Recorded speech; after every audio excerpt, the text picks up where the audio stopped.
Pakai na khutso na semsa Van mun Joseph Kipgen na goldo salhaleasi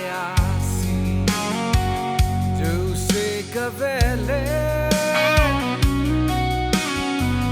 kipi kahi ahibanga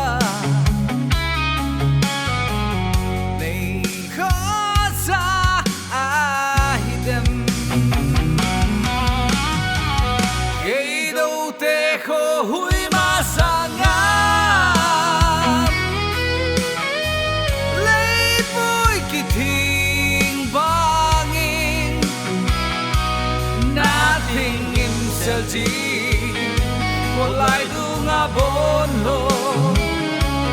kỳ phen im bangin na phen im sel ji nahi kai ka kisel na song pi kay di amutim salva ui pi kinong lai lungazong ay kai do pakai kay pi kahi ahibanga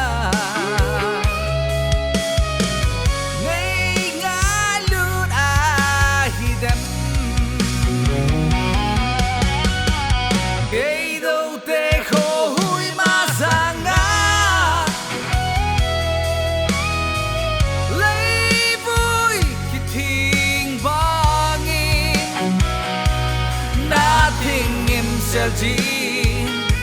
khol lai du nga bon lo ki phe ngim bangin na phe ngim se ji nahi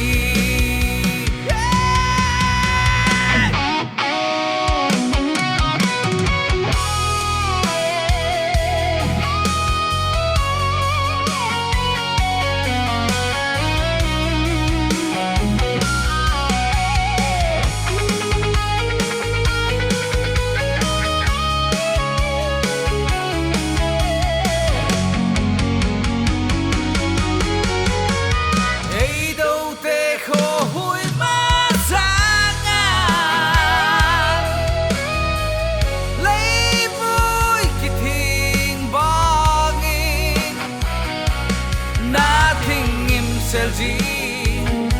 khol lai du nga bon lo ki phet ngim bangin na phet ngim sel ji nahi